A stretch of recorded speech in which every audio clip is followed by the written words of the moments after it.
All right. What's going on, party people? This your man Grill. Hey, just want to do a quick video as the title says. Quick explanation on the word seal on the signature line. This has been kicking a lot of notaries in the butt.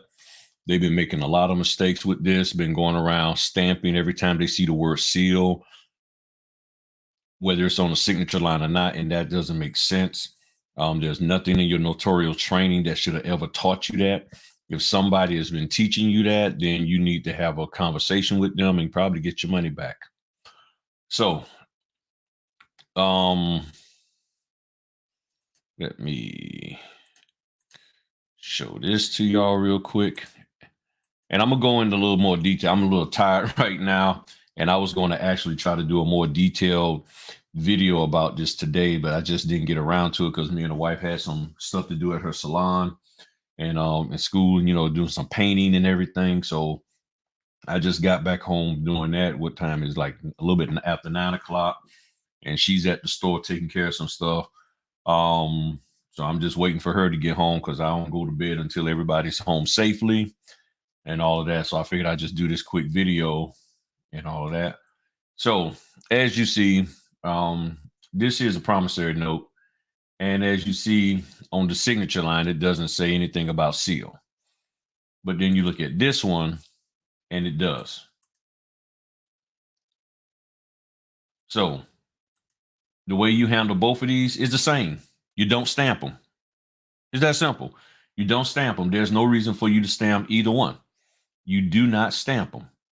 Now, the purpose of the word seal has twofold. One, to denote your signature, because in the old days people used signet rings, and with the signet ring they will stamp or press their symbol there as their signature or as their way of saying that they agree with the contents of the document and the terms of the agreement. So they do that with a signet ring. Most people don't use those anymore. So you won't see signet rings running around and everything. And let's see.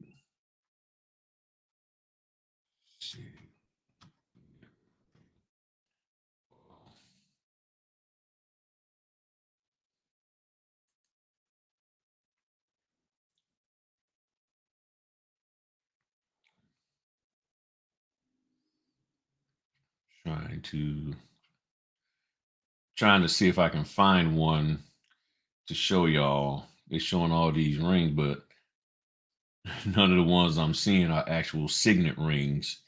They're just rings. So nowadays people don't even know how to daggone signet ring. Yeah, this stuff they showing up here is just regular jewelry. These aren't signet rings. So I'm not even gonna show y'all. Worry about that. Um, I'll figure it out later. But I think y'all understand what I mean by a signet ring and everything. So it's just a ring with most of the time it has an embossed feel to it. You press it in wax, press it down on the document, and it leaves your family crest or some kind of mark on there. Um, so the word seal, means that. And it also has a corporate meaning where without the word seal, let me go back to here real quick. So without the word seal, this document, and when I go in more detail, I break down this part here about that statement there about the witness of the undersigned, witness in the hands and sealed of the undersigned. I'll deal with that later. But right now I'm not going to touch that. But typically, because the word seal isn't there, there's a statute of limitations of 3 years for anybody who signs this document to pursue a lawsuit against the person that did them wrong. So if you find out that on the promissory note, that's what this is, something wasn't right, you got 3 years from the point that you find out that you was done wrong to pursue legal action. From the research that I did, and I'll get into this later, hopefully tomorrow, with a more detailed video I'm gonna put out for everybody.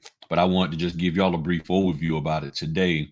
When you see the word seal, that means that statute of limitation has been increased from 3 years to 20 years.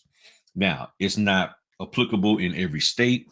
My understanding is typically more on the East Coast states than the West Coast states, because the East Coast states are more under the old English rule, or maybe current English rule, and all of that. So again, I'm going to break it down, and you can do your own research too before I do the video, and you'll find out what I'm saying is true.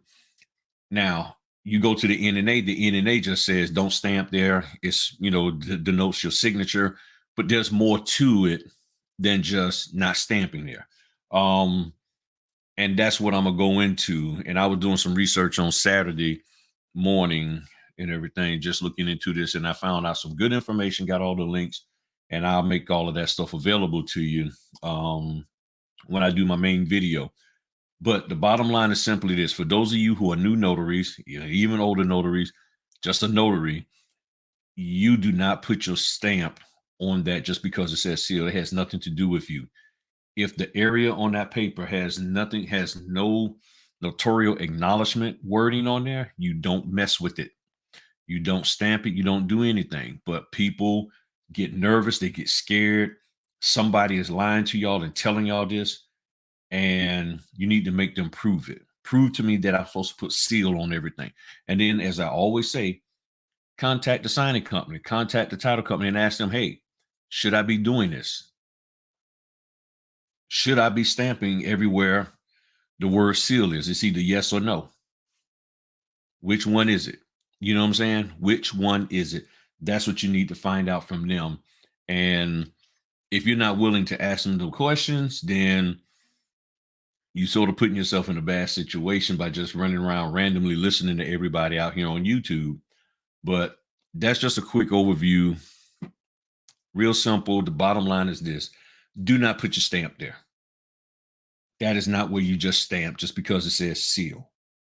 You stamp in the notarial acknowledgement area unless your state law says you don't have to put a stamp. Other than that, that's where you stamp. So no more stamping just because you see the word seal. Okay. And if you still confused about this, come give me a call and we'll have a conversation and talk about it and try to get you to understand.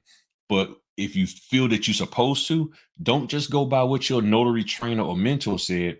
Research it for yourself and find out and find proof that you're supposed to do that, instead of just going by the person who you paid the most money to. All right. Well, y'all have a good one. Talk to y'all later.